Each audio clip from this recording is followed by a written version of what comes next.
You see, a basketball. How much is a basketball? $7.99.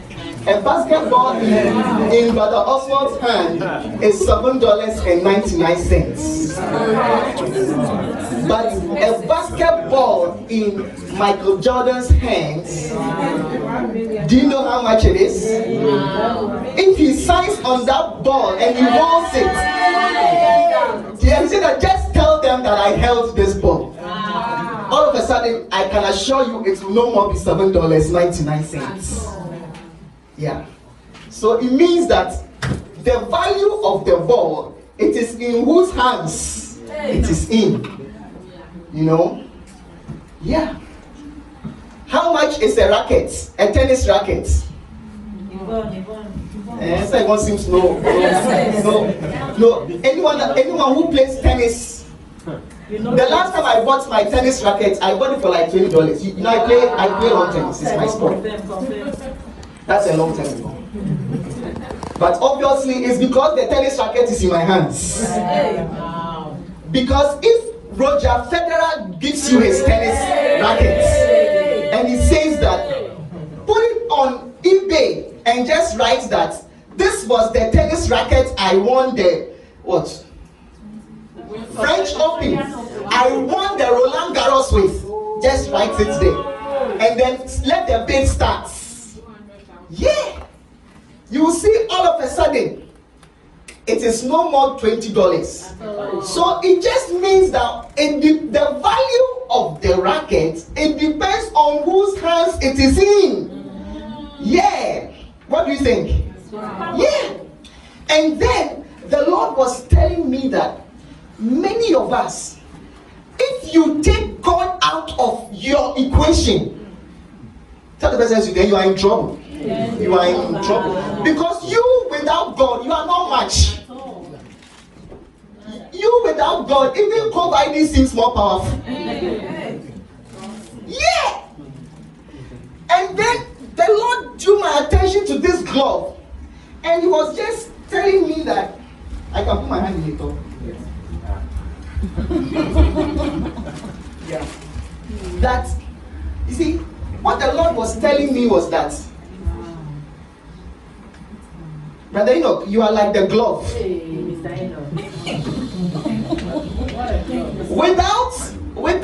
Without a hand in it, it's not much. How much did you buy the gloves? $1.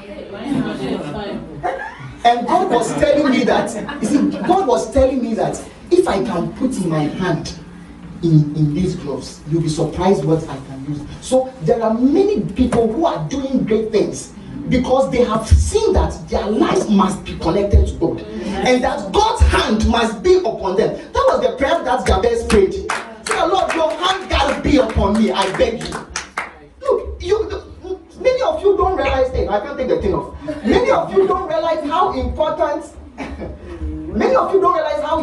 that prayer was. First Chronicles chapter 4. Yeah.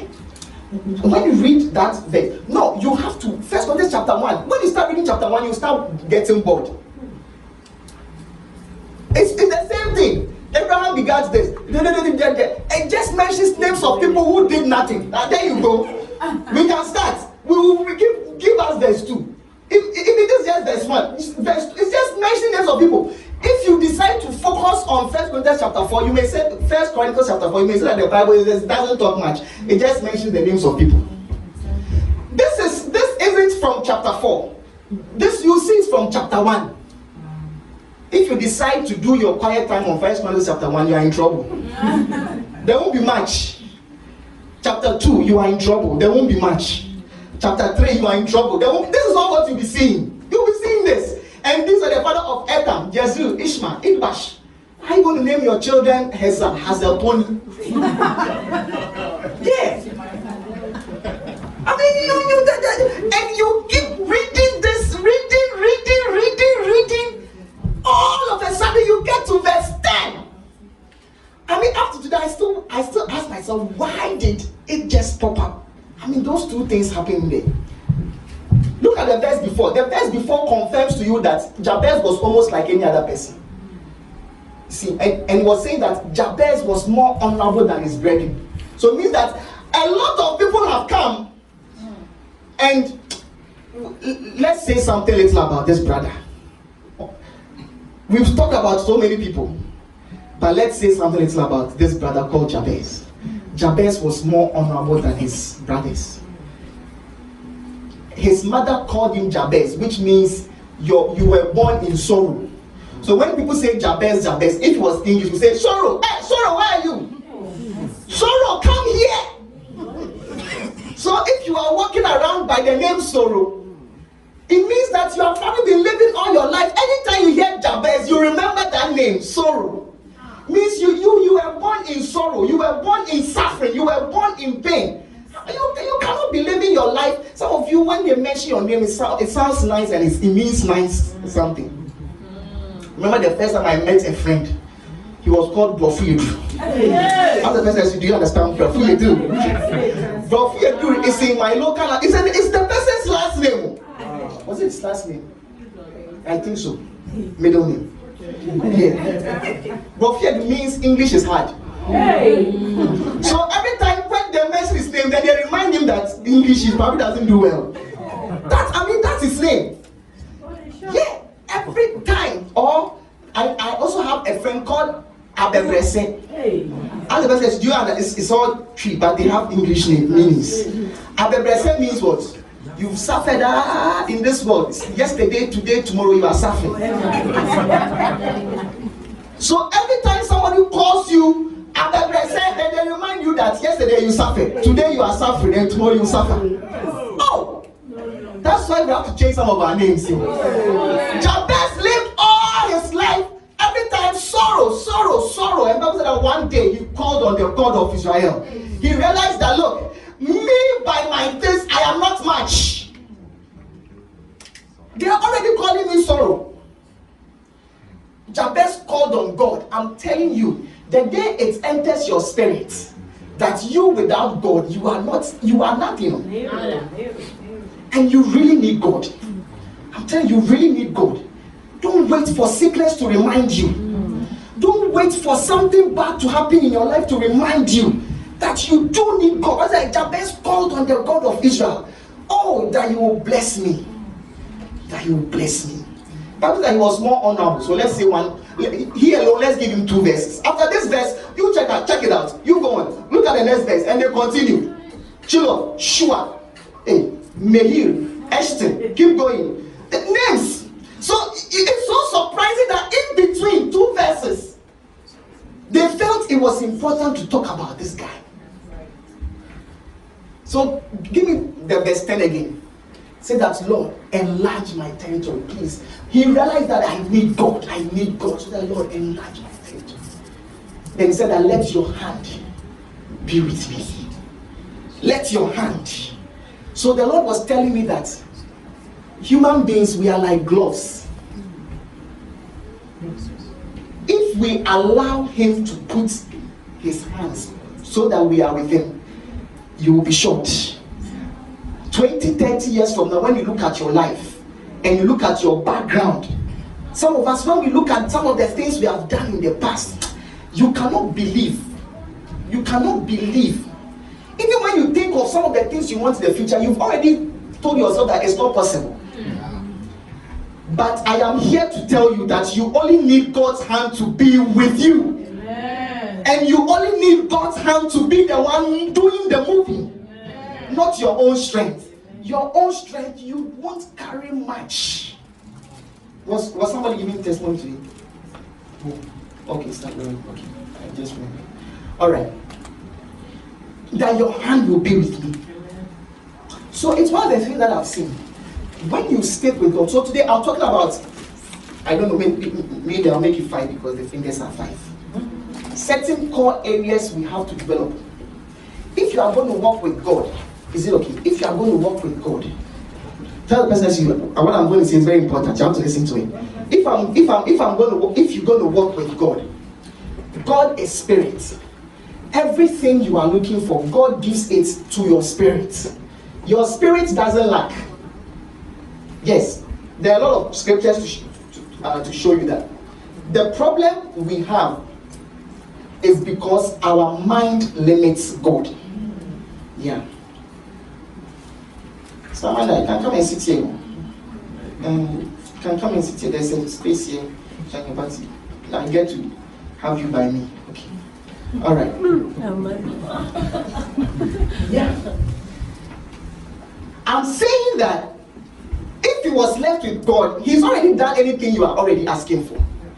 What is limiting him, or what makes it look standard, what makes it look as if God is not powerful? It's our mind.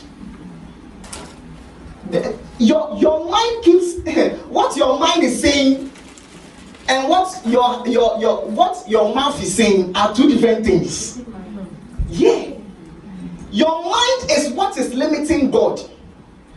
The things you know or the things you don't know, your lack of understanding, knowledge, wisdom, your mind is what is limiting God. So Bible says that man is spirit, and because we are living on earth, we live in a body. That's the only reason. The only reason, that's why when you die, you are still alive, but you are no more on you come out of the body. No, alive there, you are alive. Everybody was created to live forever. Everybody was created to live forever. Only that your lease on earth is limited. Yes. So the reason for your body you and I we are in is because of here on earth. Now, God created a technology so that your spirit will be able to communicate with the body, because the body is able to see things, see that thing is what I'm talking about. That thing. And I'm saying that technology is called the mind. Some call it the soul. But a huge part of the soul is your mind, not your brain. Your brain is physical. Your mind. We limit God because of our mind. It looks as if God is not powerful because of your mind.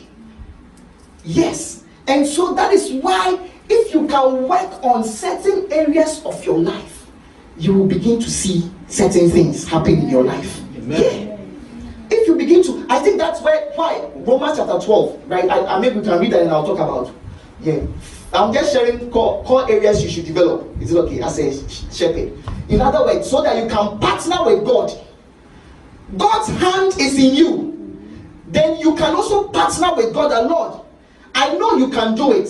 So I'm holding your hand. Let's do this thing together. Yeah. And you make the move, things happen. So when you read Romans chapter 12, what is it that I beseech you therefore, brethren, by the mercies of God, that you present yourself as a living sacrifice, talking to you and I, as a living sacrifice, holy and acceptable unto God. Do you know a living sacrifice? If you put a sheep under the cross, a living sheep under the cross, guess what will happen in 1 minute? It will move. Or if you put a sheep there at the cross, you are just it will move and go away. So when Bible talks about a living sacrifice, what Bible is saying that there's a tendency that you can easily move from the cross. So you always need to remember that you are alive and you are a sacrifice. So what it means that always remember that your life should be, your decisions should be under submission to Him. That's a living sacrifice. Holy, acceptable unto God, which is your reasonable service. The verse 2 is what I wanted you to see. It says that, but you will be transformed. I see you receiving transformation in the name of Jesus. Today is the beginning of transformation for certain people. And be not conformed. Don't think like the way the world thinks, but be transformed. The reason why many of us we are not transformed is because by the renewing of your mind. So your mind is sometimes holding us back from a transformation. God cannot wait. He already programmed the thing 20 years ago. But when you are able to change, renew the mind, one of the things you will see happening in your life is that you start transforming. So people will look at you and say, no, the guy I knew 10 years ago, that's not you. Because you have renewed your mind. So I'm explaining to you that the mind is what is holding us back, or what is holding you back from seeing the glory of God. The mind. Yeah. So I'm quickly sharing this with you. These 5 things. if you are going to be a good shepherd, and a good example of a good shepherd is Jesus. Did you know that? Is it John 10? He said that I am the good shepherd. The good shepherd lays down his life for the sheep. Jesus said that I am. So if you are going to be a good shepherd, I'm giving you these 5 areas. Work on it. Yeah. Start with your mind. Start changing your mind around these 5 areas. If you start changing, it's 6, 7, it's even 8. But at least for the sake of the hands and the gloves, we'll do 5. What do you think? If you can work on it, you'll be transformed. Even you yourself, you can look. Anytime I look at myself, I cannot believe myself. I'm telling you. When I look at certain things in the past, I always, Charlie, only God, I tell you. Yeah, so I'm explaining that if we can work on these things, our lives will change. Is there anyone here who wants to experience transformation? Real transformation is happening. Yeah, so the first area is your spiritual pursuits and godliness. So just say, okay, simple. Shepherds must develop godliness and spiritual pursuits. First Timothy chapter 6, verse 11. Shepherds must develop. If you are going to be a good shepherd, stop thinking about, Lord, give me a car, Lord, give me a house. You know what are some of the things? Lord, give me a beloved. What are some of the things? Lord, give me a nice husband. Lord, what are some of the things? Lord, give me a nice wife. But also, Charlie, help me. Lord, give me a jaguar. Stop praying for physical things. If you are going to develop, start to change the mind and start to pray on godly things. Pray for godly things. You should be praying on things like love. You should be going on your knees. It's like, as I'm saying that, Lord, may shepherds arise and give you the heart of a shepherd. You don't believe, you don't know how important that prayer will change your life if you're a shepherd. My whole life has changed because I decided to follow God as a shepherd. Amen. Yes. So you don't know how powerful it is because you don't think spiritually. So work on the mind by thinking and praying for godly things. You should be able to go on your knees and say that, Lord, Romans 5:5 says that your love is shared abroad, but please share your love in my heart. Lord, I pray, make me more godly. What are the things? Say that, but oh man, flee these things and pursue. Lord, make me righteous. Pray for righteousness, godliness, faith, love. The first thing to work on your mind on is that I don't remember the last time I prayed for material things. I'm telling you, I'm not lying. And the material things, they've not left me. Do you know why? Because the material things, they come to a version of you. Yes, there is a type of, the only reason that thing you are praying for, you've not received it. It's not something you have to do. That thing comes to a type of you, and you are not that type. So because you are not that type, you may be sitting, you may be praying for something, you may be sitting by that thing. The answer to your prayer has been given long time ago. Maybe I can use godliness as an example. Godliness, can you come? Where's your wife? Our Holy Spirit wife. Hey, I didn't see your nice head. Yeah, maybe you can also come. Yeah. This brother, we love this example. These people knew each other way long before. What a shock! How long do you guys know each other before you got married? Hey, what a knowing! What a knowing! Usually the ladies know the answer. Since what? Since 2011, and you got married when? 2019. 2019. Wow. So for 8 years they were in the same church. Hey. And this brother has been praying for a wife since I met him. He has even called me to talk to a girl being in order to convince the girl. I'm sorry, that's a wife, no, forgive me. What he didn't know was that God had given him the answer. He has been sitting by this lady for 8 years. He's been sitting by this lady for 8 years, praying for a wife, praying for a beloved. But God had given. But only that the version of him, the girl will not accept. Yes. Yes. The version of him, the girl will pass by. So there are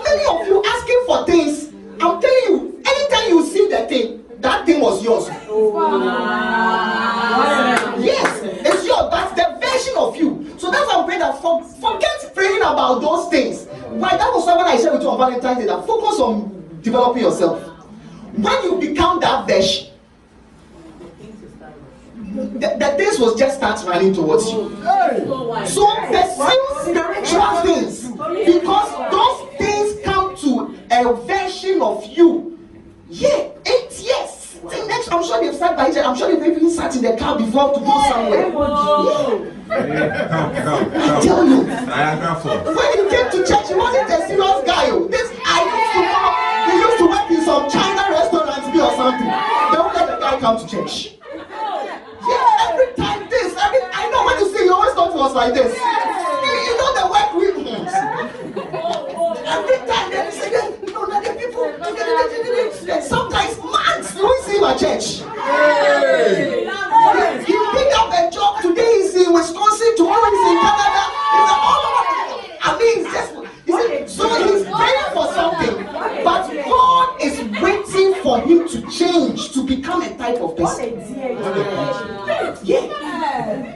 And then he became a church builder. Wow. He became a church builder. He was my first member. He's still my member. I've said he's on the way to still come back. I tell you, yeah, church builder. Wow. Yeah. That God was waiting for that version, because the wife will only accept that version. Because she also wants to build a church. She doesn't want a person who is following a Chinese restaurant. What's the name of the place you were working? Chinese store. African store. African store being handled by Chinese. He was working there. You understand what I'm saying? No, everything you are praying for, you have it all. But it was programmed for a version of you. And you must work on yourself. When you become that thing, you will always stop. You will stop. I'm telling you literally, if I thought that I don't pray for money. Oh, but I get them all the time. Oh, my wife thought just last week something dropped. I said, oh, no. It's just nice. Yeah, it's just nice. I'm telling you, because there's a version of you. I'm telling you, believe me. And focus on training yourself to become that version. How does it happen? Pursue spiritual things. Pursue spiritual things. You see, this world, we have overemphasized transactional skills. They make you to think that going to school is, when you go to school, everything is done. And then when you get that IT skills or whatever thing it is, you have landed. You see, so they've overemphasized transactional skills. But I'm telling you that if you read the Bible, it's not true. And from my experience, I've gone a little bit. I've seen that it is true. Transactional skills is maybe 3%. I can give you an example. You work in the Brown School. Or hey, you go to Brown School. Okay. There's a mic here. Yeah. Does the Brown School have a dean? Yes. The Brown School has a dean. Yes. How do you think they choose the dean? Listen.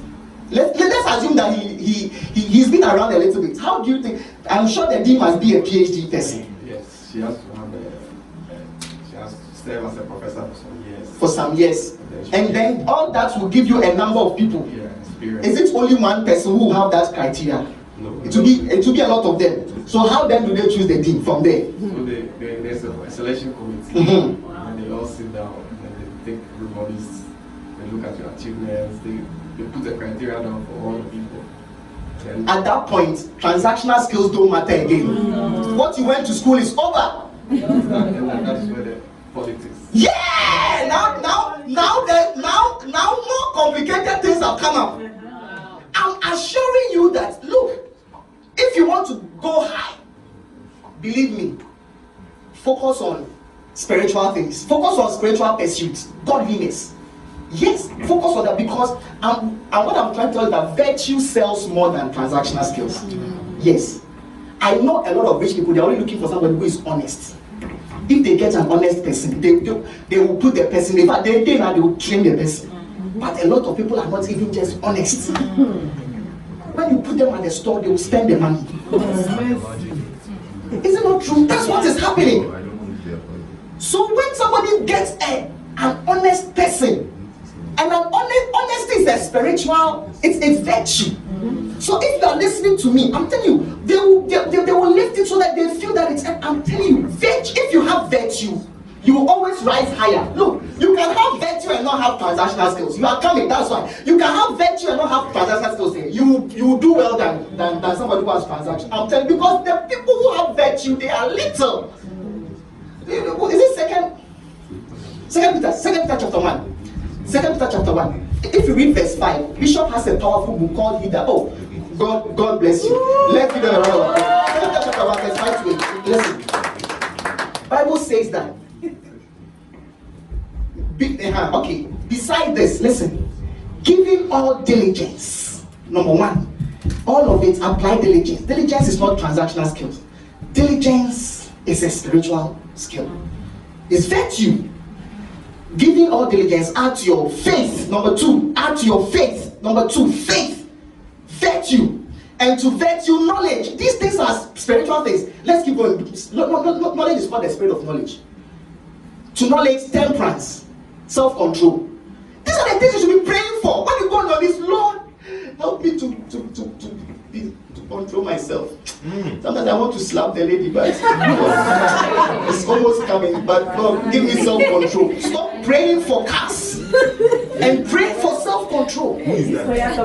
Patience, and to patience, godliness, and to godliness, brotherly kindness. When they go and do the politics, these are the things they are looking at. Maybe the brother or sister has shown me love at some point, or shown somebody love. Those are the things they begin to consider. Yes. And to brotherly kindness, charity, which is love. Listen, if these things be in you, if these things be in you, if these things be in you and abound, meaning that it's so much in you, dolly, you come and discover that they will make you. You want to be, you want to become something. These things will make you. Virtue always will go higher than transactional skills. I'm telling you. Amen. It's good to have transactional skills. I won't discourage you. But if you think that is what will give you the thing, unless for the rest of your life you'll be and whatever down there, I don't know. Yeah, but if you want to go up, it's virtue. These are the things. He said that if these things be, that's what I'm saying, that forget about other things, and pray and ask the Lord to work in you. For when these things enter you and they abound, they will make you. What will they do? They will make you that you will neither be barren, you will never lack. Is that not what barren means? Nor unfruitful in the knowledge of Jesus Christ. So there are a lot of people who know Jesus. Give me the verse before. There are a lot of people who know Jesus, but they are not doing well. The reason they are not doing well is that they are not praying for things to be done in them. If you understand what I'm saying, give a round of applause for Jesus. But I know you understand.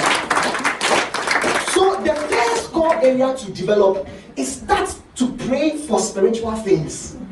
Always remember what you are looking for. Anytime you see the thing, it's for you. Yes. Whatever you are praying for scholarships. Scholarships come to a version of you. A version of you, they will give you armor, you can't say no. Believe me, I'm telling you. So just focus on praying for spiritual pursuits. Pursue spiritual things. So he told him that, look, he told Timothy is the example of a shepherd we are looking at today. He told Timothy that, First Timothy chapter 6 verse 11, forget all these other things. Flee all these other things. Pursue righteousness. I'm telling you, listening to me, pursue those things so that one day, after you have entered, when they are looking for somebody, I'm telling you, my workplace, everybody has a master's. Even bachelors, forget. Everybody has a master's. So now who rise? Everybody does well. Everybody gets at least average. Tell you are the manager, what are the grades? Average, then over something, then overachiever. Everybody does well. Yeah. Everybody's livelihood is based on what they do.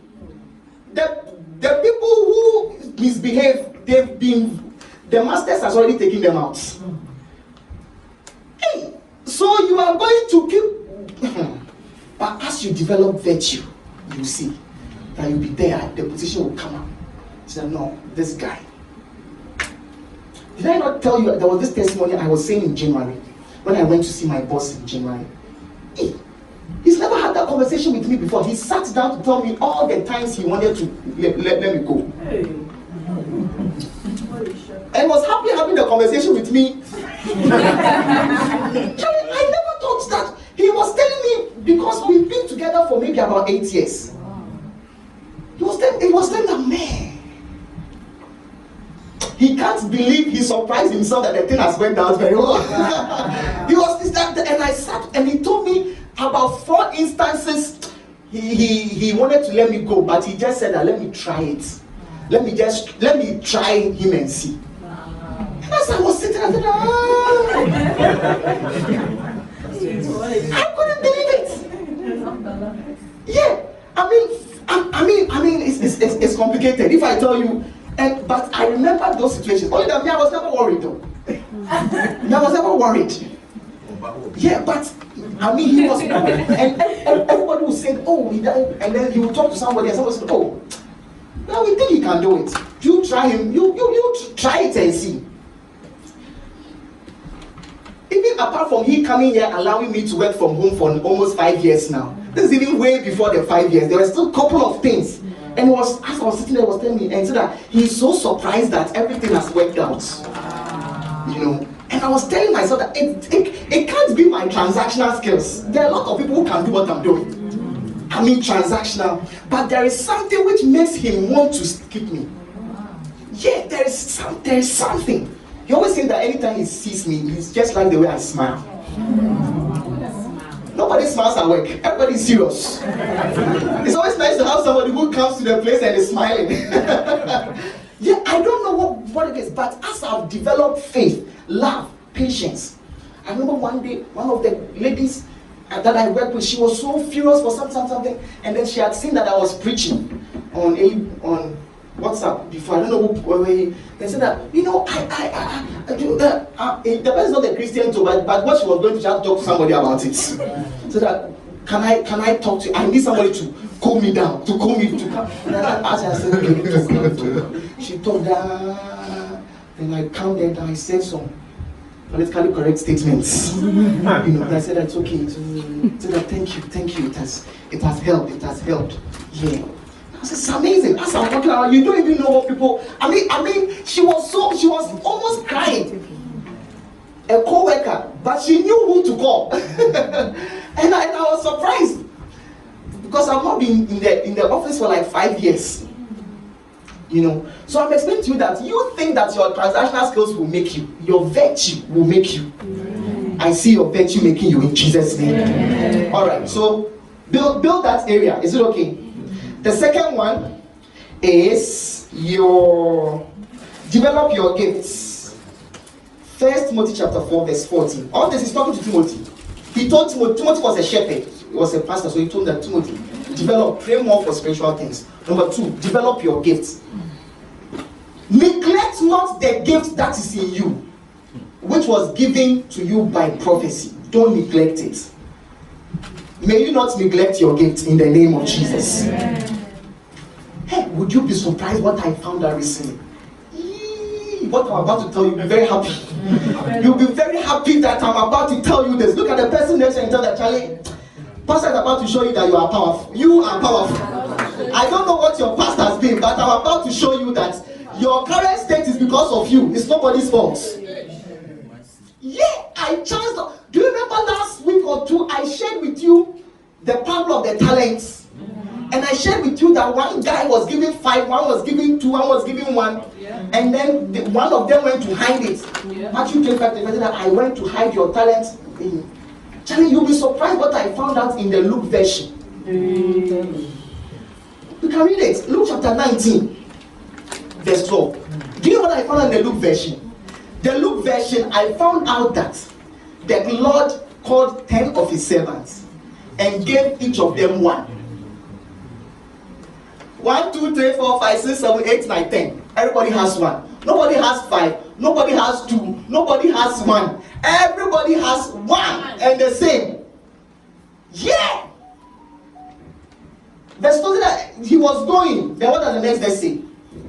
And he called 10 servants and gave them 10 pounds and said, use it till I come.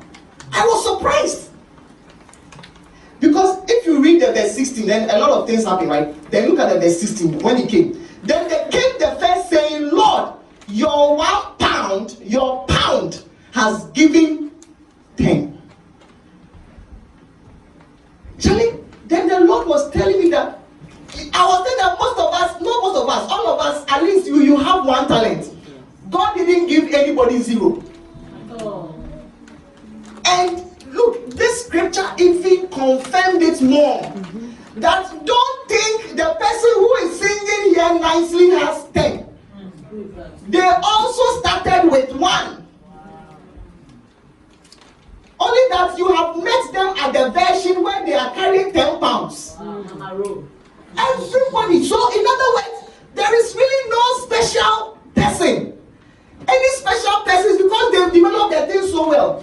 The only difference between you and who is a nice singer in the world, I mean, popular. The only difference between you and Sinach is you don't believe you are as good a singer as Sinach, and so you don't sing. Sinach started with 1, and you have also 1.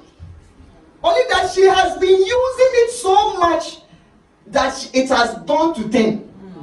The only reason you are where you are is because your mind, your mind is telling you that somebody has more than you. So when I read the scripture, I said, man, this is even confirmation. The day you make that statement, I can't do something, it's not good. You can do all things through Christ who gives you strength. Yeah, this verse confirmed it for me. Everybody has 1. No, the reason why the person has a CEO or is this is because they've built that thing. But you also have it too. Leadership, you also have the leadership talent. You also have it. Management, you also have the management thing. You have it too. Only that you are telling yourself you don't have it. Or you are telling yourself that, Lord, as I came to this world, I have struggled, and you keep telling yourself that. But if you will arise and tell yourself that, you gave me 1, I have done 10. And because I have done 10, you are the one who qualifies to have authority over 10 cities. I see the Lord bless you with authority over 10 cities in the name of Jesus. It means that there will be people here who will be governors, I tell you. Yes, look around. As you look at the person next to you, look, this message is not for the person next to you, it is for you. Sister Jemima, why can't you be a governor? Why? Yes! Bible says that we will be given authority over 10 cities. Yeah. Why can't you why can't God lift you higher? It's possible. It's right here. Stop telling yourself that you don't have a gift. That is why I said that do not neglect the gifts. Build it. If it is singing, start with singing. Don't say that you don't have time. I'm telling you. You don't know. You'll be surprised that that is what will build you. Dialing numbers. Yes. Don't be giving excuses. So you have the talent. One day God will come and ask you that what did you do with it? What did the second person say? What did the second one say? Yeah. The second came. Your 1 has gained 5. Your 1 has gained 5. Yeah. Everybody. So when I read this, I was surprised. Everybody has 1. So if I'm preaching, it's because you think you don't know how to preach. You can even preach even better than me. But you are telling yourself you can't preach. So you go, you come. But I'm telling you, whatever thing you are thinking of, you can do it and do it more only if you would develop it. Yeah. Lift up one hand wherever you are. Say that I can do all things. I can do all things. Through Christ who gives me strength. There's nothing, I'm telling you, there's nothing which is for black people, white people, green people. There's nothing like that. The only thing you need is God must be in that glove. I'm telling you. Yes, that's all what you need. And then when God gets into that glove, start developing the gift and watch. Start developing the gift. Forget what you are seeing on the outside. You develop the gift. I keep telling you, Kairos will come. Just be ready. Just be developing it. Developing it. Yeah. So these days, there are many of you, your excuses will not fly with me at all. What do you think? Yeah. The excuses won't make the cuts. You can arise and do it. Number 3, shepherds must develop their ability to fight. First Moses chapter 1 verse 18. When I say fight, I'm not necessarily talking about violence. Have you heard fight the good fight before? Yeah. Listen. God designed everybody to be great. Lift up your right hand. Let's say together, I shall be great. I will be great. Nothing will stop me from being great. It doesn't mean you are proud. If it was, Jabez would not have prayed the prayer. And do you know the continuation of that verse 10? And the Lord answered him. He said, Lord, enlarge my territory, enlarge my coast. Greatness, God designed everybody to be great. In fact, if you are going to really, really do well as a Christian and as a shepherd, you must be great. You must be great. Greatness means you have a lot of influence and you have access to a lot. Any great person has access to a lot. As you are struggling about $5, they have a lot. They can do a lot. They have access to unlimited resources, people, everything. Why can't it be you? Why do you keep telling yourself that somebody else, God made somebody else? Hey, we all started with one, I'm telling you. God didn't make anybody else to be anything. You can develop it. Everybody has it. Right? So this verse is saying that let us learn to fight. And this is what I'm trying to say. This is what I mean when I say fight. What I'm trying to say is that God has called each and every one of us to be great. The devil knows that your real power and your real blessing to people, it will come when you are great. And so now he's always applying resistance. And so when you see a lot of people who are struggling in life and all that, it was because at some point they succumbed to the devil's thoughts and said, okay, I can't do much, let me just take this like that. Yeah. And you must fight it. You must fight that mindset. You must, and sometimes you must fight that no. The devil will say people, look, one day, Bible says that what shall it profit a man? Is that the scripture? What shall it profit a man if you gain the whole world and lose your soul? Yeah, the devil is a businessman. Everything you are looking for, he can give it to you. Is that what he told Jesus? Bible says that when Jesus came, he said, oh, before you start the thing, I just want you to know, come. Bible said that he took him to a high mountain, he said that, and he showed him the kingdoms of the world and its glory. And then he told Jesus that, Jesus, only if you will bow down and worship me, it's all for you. And I'm telling you, please listen to me. If you are going to rise in this world, a day will come, that conversation, they will have it with you too. Yes. There is no great person who is not backed by a spirit. I'm telling you, it's because you've not read that yet. That's why. A time will come, either somebody, the Holy Spirit will visit you, Jesus will visit you, or a demon somebody will make a pact with you that, look, at this level, it is spirit's play. Yeah. And do you know what the battle is for? The battle is for your soul. The battle of this world is the battle for your soul. The devil is saying that if I can get your soul, That's the product I'm looking for. I can give you everything else.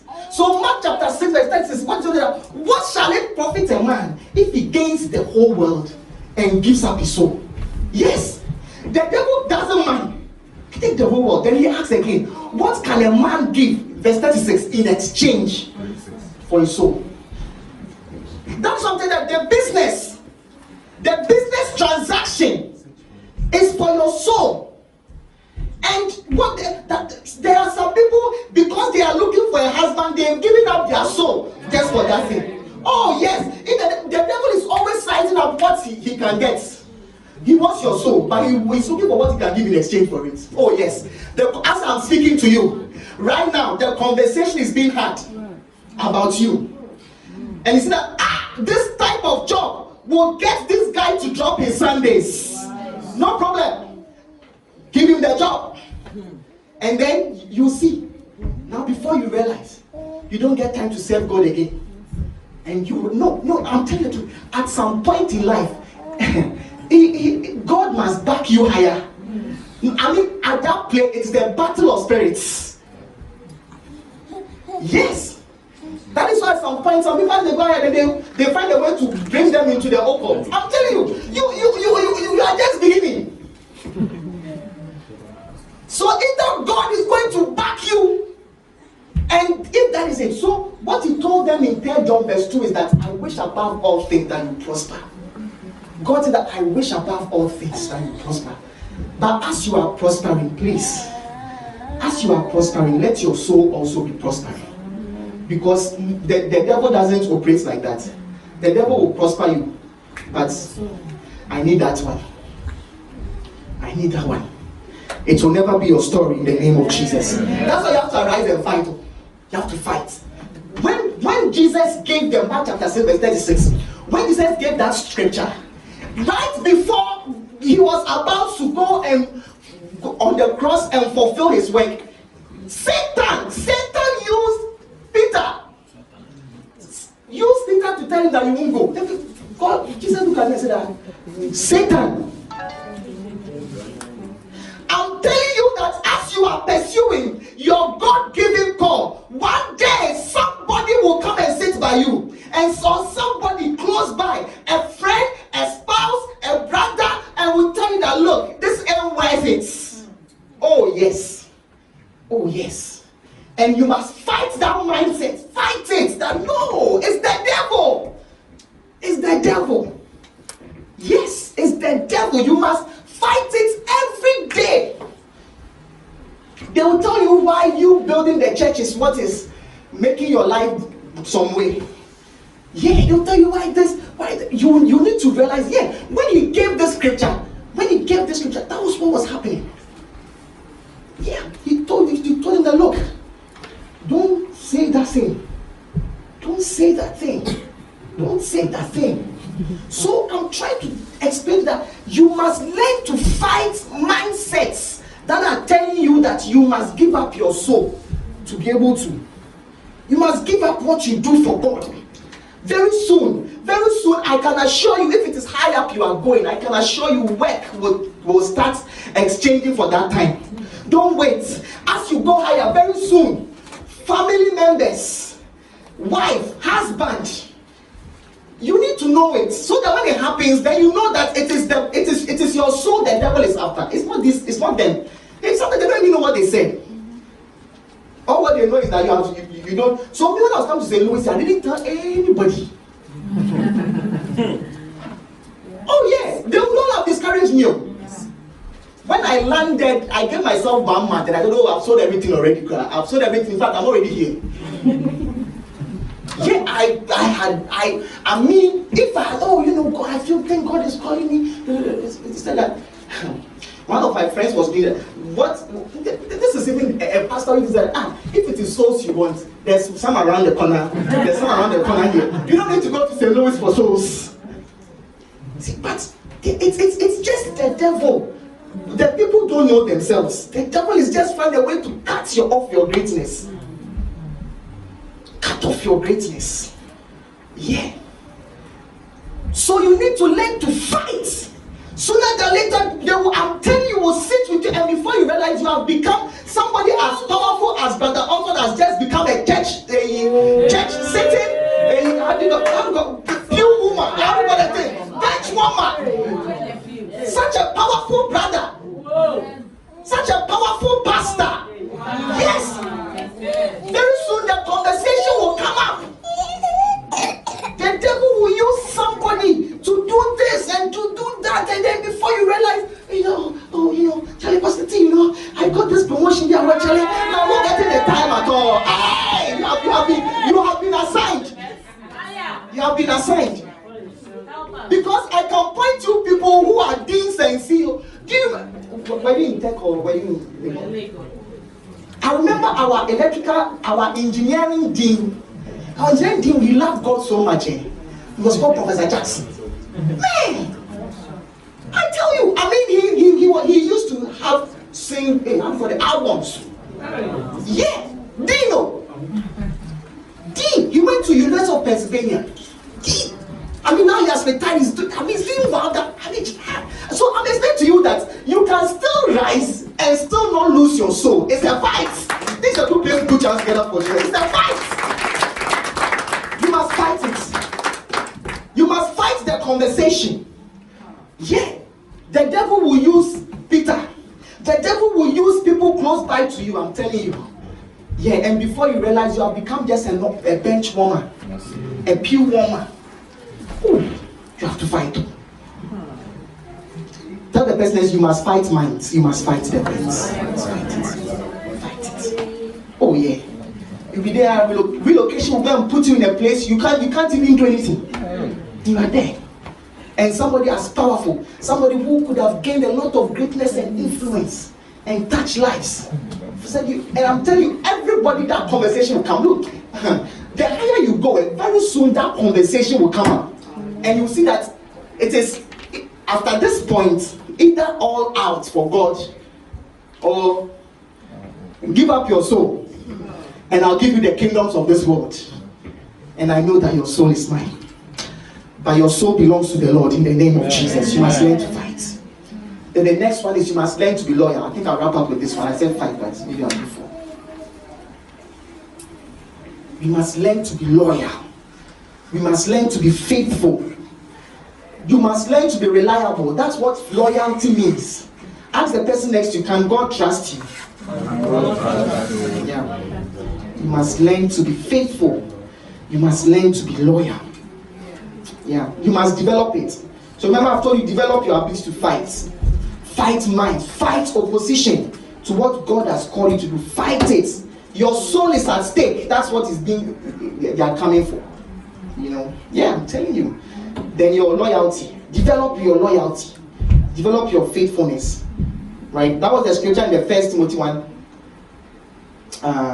18 scripture. Which says that. Did you give me that scripture? Which says that what the things are committed to, be committed to it. Let's learn faithfulness. And I've shared all these things before. Don't belittle the things God has given you. Believe it. Believe in it. Do it little by little. Yeah, little by little. Bible says in 1 Corinthians chapter 4 verse 2, moreover, it is required in stewards that a man be found faithful. Yeah. A man be found faithful. Virtue, I'm telling you. Faithfulness is a virtue. It's not a transactional skill. Bible says that a faithful man who can find. Meaning that a lot of people are looking for faithful people. I'm telling you, I know houseboys who have arisen and taken up the mantles and the gifts of their bosses or the people ahead of them, because they became sons to them. Faithfulness. Yeah. 1 Corinthians 4:2. Moreover, it is required that when you are found, be faithful. I want to encourage all of us, whatever you are doing for God, be faithful with it. Do it with all your heart. Ask the question, are you reliable? Can pastor rely on you? Can God rely on you that when it's time to sing, you will sing? When it's time to play, when it's time to pray, you'll be there? Can God rely on you that when he needs you to be in church, you'll be there? That I'll be faithful. Just be faithful and watch the goodness of God. Just faithfulness. Just be faithful and doing whatever thing. I've even realized that the faithfulness even moves to people. Be faithful to somebody. Look, anybody who told you that the only person who is supposed to go with you for life is your husband or wife did not tell you the truth. God never taught it that way. There are many more people in your life who you should go all the way in life with. Yes. I'm telling you. Oh yeah. What do you think? Is it powerful? I'm telling the truth. No, some of us, they grew us on such food. Yeah. That's why I won't leave you. Whatever bad thing you say about me, I'll always be with you. Because I was taught that thing that you don't give up on people. Faithfulness is not an event, it's a character. And look, I'm with you. I'm with you. We'll go all the way together. I mean, you should be waiting for certain things to break your loyalty. Number one, fire. You should be waiting for fire to break your loyalty. What do I mean by that? You should be waiting for offenses, difficult situations to make you unfaithful. You should be expecting it so that when trouble comes in your life, remember God's work. Remember Lot's wife. Don't look back. You should be expecting it. Yeah, you should be. I'm telling you, you should be expecting. So when it happens, then they realize that no, this thing there, dolly, won't take me from God. Yeah, fire will test your faithfulness. Distance will test your faithfulness. Very soon, Sister Laura has lived even an hour away. But distance never. I know people who are living 35 minutes away because of distance. It has broken their faithfulness. You should be expecting that one day you will live a little further, and it will not stop me from the family. It's not a good reason. I'm telling you, you should be expecting it. Back when we were in Philly, we used to drive an hour to church for 4 years.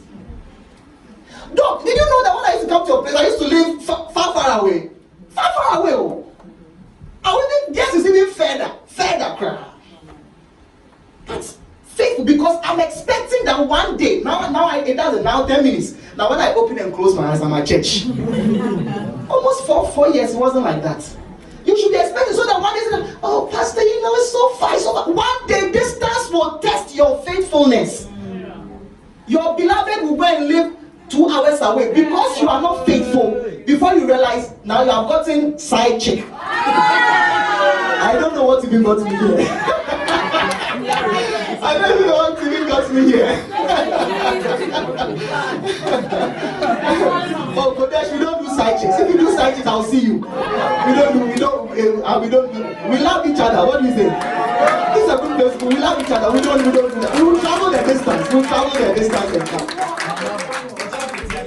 Distance should not be the reason. Offense, fire, small trouble at work.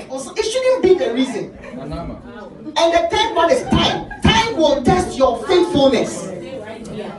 It's just a matter of time. Time will test it. The Bible says that Judas stuck with Jesus until 3 years. Time. One day they preached, he was still around. But yeah. So there's a time will come, a relocation. Sometimes I'm telling some of these people, they are graduating looking for just tell them, look, find a job here in this city, then be around.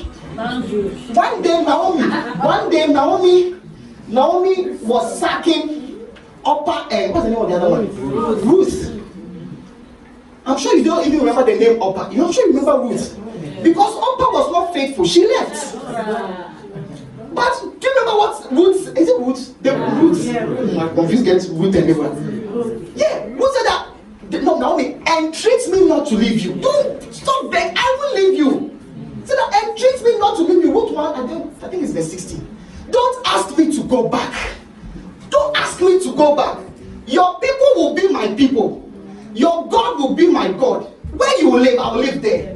I am expecting people to rise. We can have such conversations. Actually, I'm not going anywhere. Your people will be my people. Your God will be my God. This is our church. We are here. Yeah. Brennus, I've been with him. When did you come to America? 2011. 2011. I've been with him. So we are in 2020. I've been with him for 9 years. What a brother. Look, there was a time he was moving to Kansas. Was it Kansas? Was trousers right? I told her, please. I need you here. One time, we've never had that conversation again. Wow. Never. It's never come up again. So actually, I'm here. I'm here. Even when I've asked him to go, he found himself a way to come back. Wow. Yeah. I'm back again. And treats me not to leave. Look, and treats me. I'm talking about faithfulness to people God brings into your life, and treats me not to leave you. Don't ask me to go back. Can you give me? Yeah, I said what? To tell for follow after you forward. When you go, I will go. When you launch, I will launch. Your people will be my people, and your God will be my God. That's what I'm telling you. That the idea that only your wife is supposed to go all out is not true. I'm telling you. No. This lady, because of such faithfulness, she found her way into the lineage. Now we will always tell her story because of this. It would have been Oprah. She left. Do you know why she left? I'm sure you know. It's in the Bible. She was going to look for a husband. Oh, you know? Yeah. She was going to say, oh, there are more husbands in Moab. Yeah. When you die, I will also die. I've heard Bishop Dan say that, look, they have their grave. His grave is here. Bishop Eddie's grave is here. Bishop Saki's grave is here. They've known each other since they were 18 years. They are now going to 60. They are still together. His house is here. This person's house is here. They've been building the church since Achimota school. So they said, look, Charlie, we are dying together. Say that, Charlie, we are dying together. We and our wives, we are next to each other. We will next to each other. We will not allow anything to break our faithfulness. Yes. And I'm saying that many of you need to arrive with such hearts. Oh, I used to encourage people to do that. Sometimes it's tiring because as if you are not important to them. Yeah. Sometimes they have to move to see that, yeah, our lives could have been together. This lady too, she's also been we've been together. She's found a way to come. Praise dancer. Sometimes you can't say don't come. Now she's found a way to come. I tell you, yes. Actually, we are in this together. Love her. We are going all out. Yeah. One day, I don't know what it is. Let me give the last scripture. I think it's Genesis 30 or so. If you can find it for me. One day, listen to what Laban said. Genesis 30, I think so. Verse 27. Laban said that I have discovered from experience. Are you listening? It's my last scripture. But I said that I have discovered from experience that God has blessed me because of you. Yeah. Oh, if you can also say that, you will not be in a hurry to run away from places. So that Laban said, yeah, he was begging him, don't go. If I have found favor in your eyes, I'm begging you. I have learned from experience that God has blessed me for your sake. Yeah. Give me another version, simple version. Maybe this one is confusing. In fact, if you read some versions, say it doesn't say by experience, it says that by divination. The meaning that I've gone to some people and asked that, who has been helping me? They said that the boy by you is your blessing. Wow. Some of you, God should open your eyes to see that the church you are in is your blessing. Amen. God should open your eyes to see that, look, we are a family. God is, so that you are not in a hurry to think that North Dakota is your next blessing.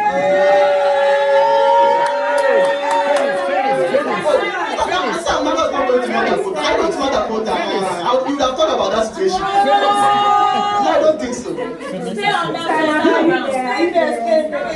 I have found favor in your sight, I pray you do not go. Don't go. Yeah, I remember brothers also used to move around. I said, brothers, please don't go. So they didn't have that conversation because I realized that I have been blessed because of him. I realized it. I don't mind saying it. Yeah. He used to come to brother, please. Please. Let's build a church here. And since I had that conversation, it's around.